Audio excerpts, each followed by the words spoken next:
This was not conquest. It was eradication. And Rome sent a man who knew how to kill civilizations, Scipio Aemilianus. When the fire died, all that remained was silence and memory. Where memory fades, echoes remain. Some cities vanish from the map because of time. Others are erased by hatred.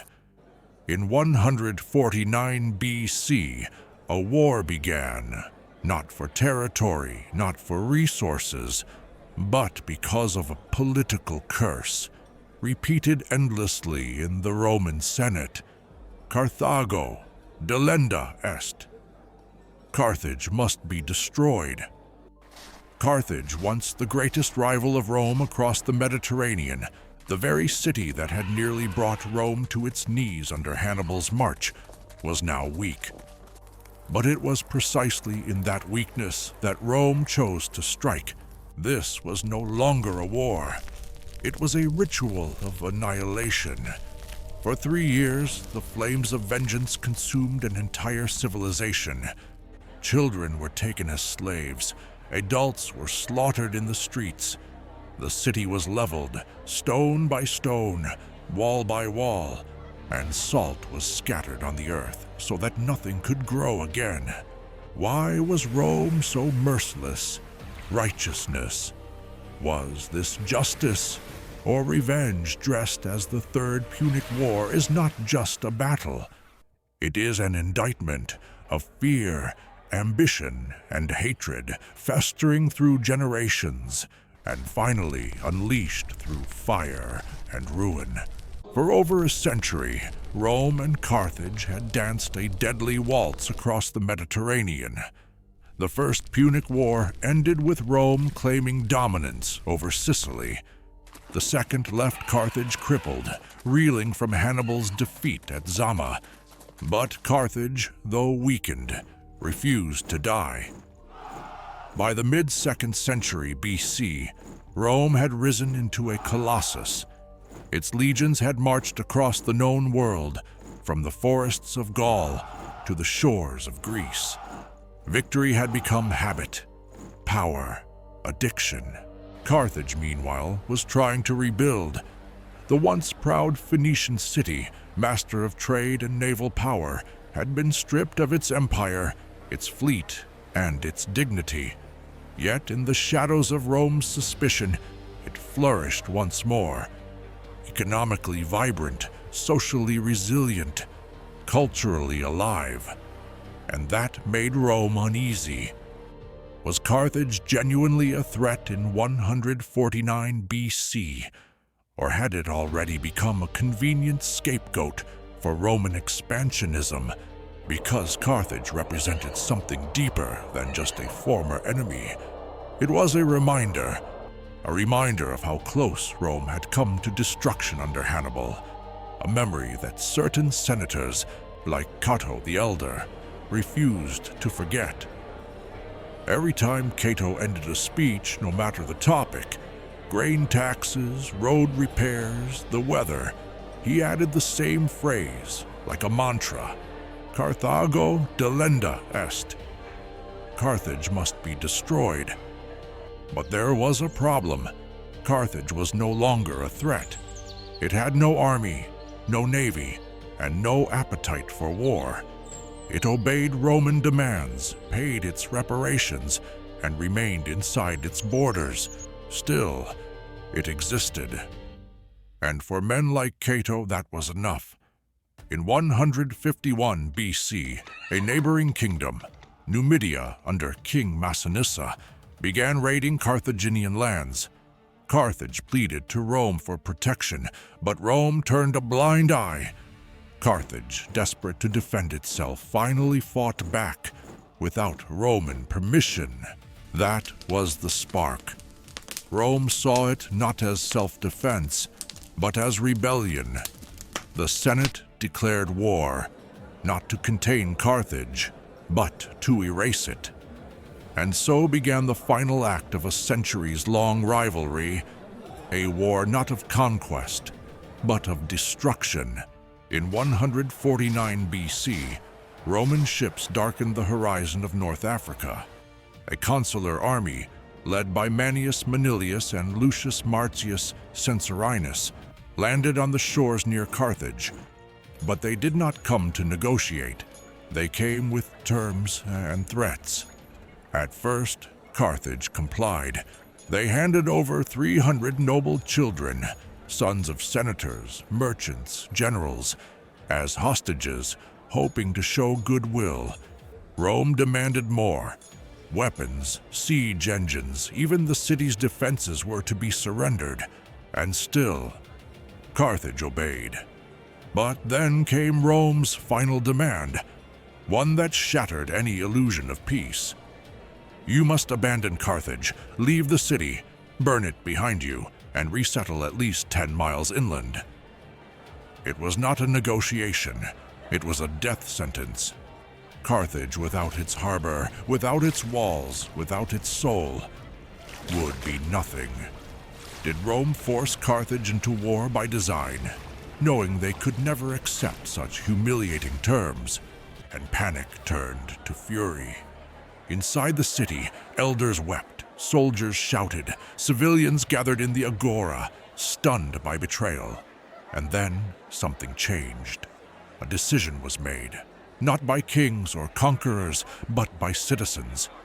Men, women, and children stood together and said, "We will not leave. We will not surrender. We will fight." The Senate reconvened. Artisans melted down gold and silver to forge weapons. Temples became foundries. Priests blessed armor. Slaves were promised freedom for service. Even the very walls of Carthage, ancient, sun-baked, sacred, were strengthened overnight. Rome had expected submission. What it got was defiance. In that moment, the fate of Carthage was sealed, not by Roman decree, but by a people who chose death over dishonor. The Third Punic War had begun, and this time, there would be no treaties, no truces, only annihilation. The Roman legions encircled Carthage like a tightening noose. From the hills and the sea, they brought the full weight of the Republic, siege engines, ballistae, and tens of thousands of soldiers. They cut off supply lines, they sealed the harbors. They declared that nothing would enter, and nothing would leave. But inside the walls, Carthage did not collapse. They transformed. Blacksmiths worked day and night, forging swords from temple offerings, from household bronze, even from women's jewelry. Old men and young boys were trained to fight. Every able-bodied citizen became a soldier, not for conquest, but for survival. As the Romans built siege towers, the Carthaginians built counter-tunnels beneath the earth, springing up behind enemy lines. As Roman catapults hurled fire and stone, Carthaginian engineers devised defenses with boiling oil, hidden spikes, and collapsing walls. Knowledge of the terrain, the winds, the sea, it all became weapons. And at the heart of this defiance was Hasdrubal, the Boetharch. A seasoned general, Hasdrubal had watched Rome tear Carthage apart piece by piece. Now he stood as its final defender, a man molded by desperation, driven by the unbreakable will of a doomed people. He reorganized the city's defenses, restored morale, and led daring sorties under the cover of darkness, striking Roman camps, destroying supply lines, vanishing before dawn. Every night, the city rang with chants. Every morning, the Romans awoke to flames and defiance. But the war was not one-sided. Rome, too, was adapting. Reinforcements arrived, veterans from Spain and Macedonia, siege engineers trained in the art of urban destruction, and among them marched a young commander, calm, brilliant, and cold as iron, Scipio Aemilianus, the adoptive grandson of Scipio Africanus, the man who had crushed Hannibal. He came not as a negotiator, he came as an executioner. Scipio saw what others did not. Carthage could not be broken from without, it had to be strangled from within. He ordered total isolation. Every gate was watched, every road sealed, every ship on the sea burned or captured. He tightened the siege like a surgeon binding a wound, and still Carthage endured. They fought over rooftops. They fought in alleys. Every Roman step forward was paid in blood. Months turned to years. Diseases spread through both camps. The stench of death clung to the air, but neither side relented. By the winter of 147 BC, Scipio's strategy began to yield results. Starvation, weakness, silence. But no white flag was raised. Instead, in the flickering torchlight of the city's temples, Carthaginian priests sang to their gods. In the shadows of crumbling homes, mothers told stories of Dido and Hannibal to children too young to hold a sword. And as the final assault loomed, every soul in Carthage knew this was no longer a war for victory. It was a war for memory. Carthage would not be erased quietly. If it were to fall, it would fall like a star crashing into the sea, blazing, screaming, unforgettable. And Rome would remember. It began before dawn. Under a moonless sky, Scipio Aemilianus gave the signal. Horns blared like the cries of judgment, and the final Roman assault surged toward the city's crumbling walls. Siege towers rolled forward through mud and blood. Legionaries, armored in iron and resolve, ascended ladders beneath a storm of arrows and boiling pitch. Carthage did not wait behind its ramparts. They poured out from the gates like a tide of desperation. Farmers, merchants, sons and daughters, armed with axes, stones, and broken swords. Side by side with Hasdrubal's remaining soldiers, they clashed against the invaders with a fury born not of hope, but of final defiance. The city became a battlefield of shadows and fire. Street by street, Rome advanced.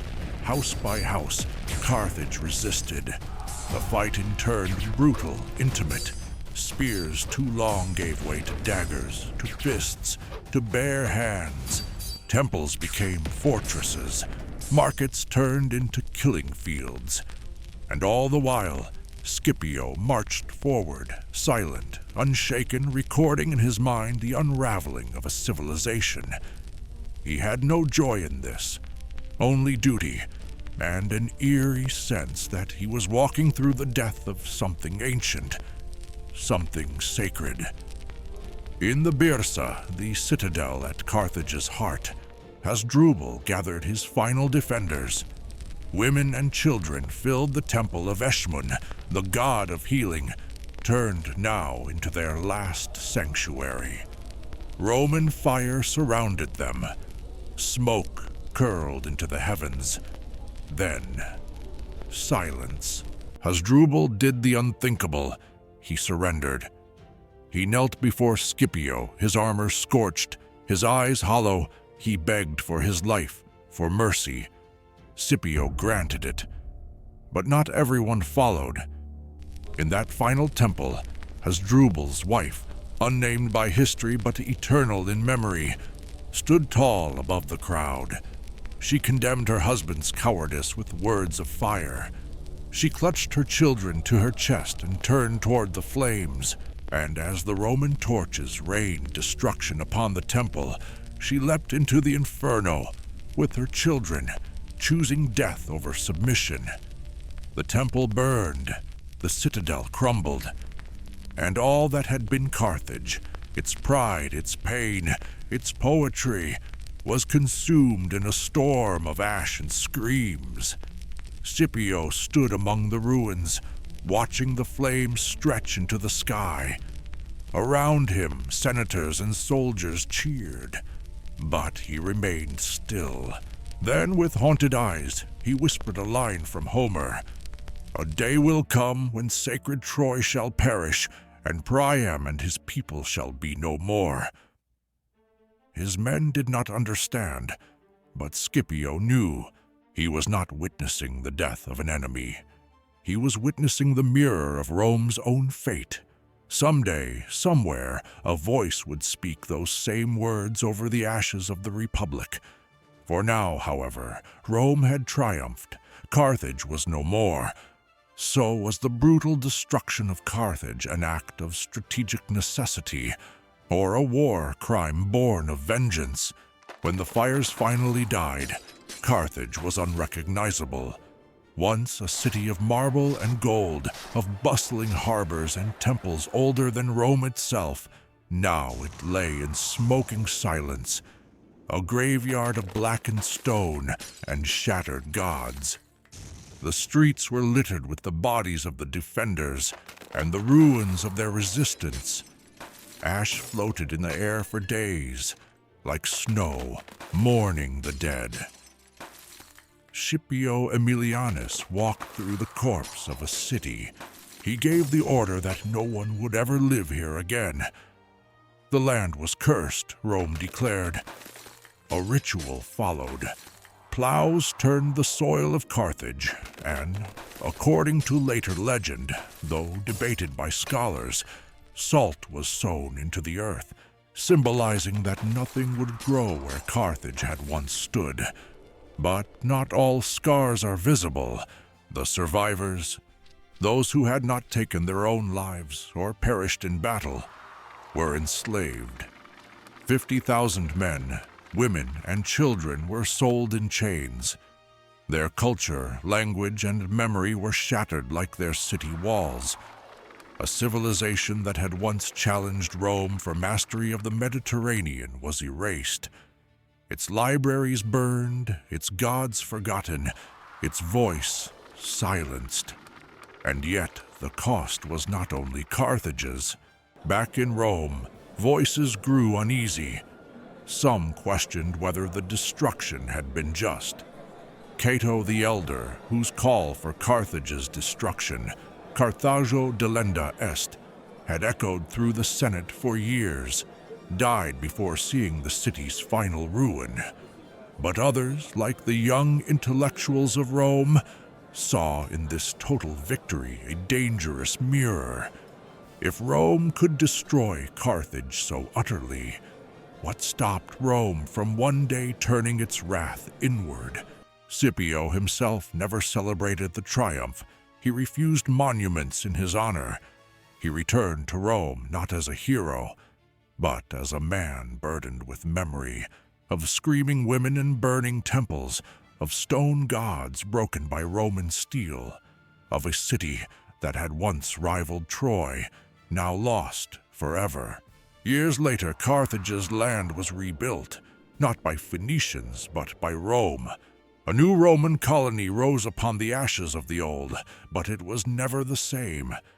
The soul of Carthage was gone, buried beneath layers of Roman ambition and silence. And in the shadows of Rome's growing empire, a truth began to whisper. The line between justice and vengeance had been crossed, and history, always watching, always waiting, would remember. Carthage is no more. Its walls lie buried beneath centuries of dust, and its name survives only as a whisper in the ruins of empire. But history never forgets. The Third Punic War was not merely the end of a conflict, it was the death of a civilization. And the moment Rome crossed a threshold it could never return from. In destroying its greatest rival, Rome ensured its own dominance. But it also revealed something deeper, that even the greatest republics can become what they once vowed to fight. And so we must ask ourselves, was this justice? Or was it fear dressed as glory? What do you think? Was Rome justified in wiping Carthage from the map? Or did it betray the very ideals it claimed to defend? Share your thoughts in the comments below. We'd love to hear your take on this turning point in ancient history. And if you found this story compelling, don't forget to like, share, and subscribe to Echoes of the Past, where forgotten empires speak again.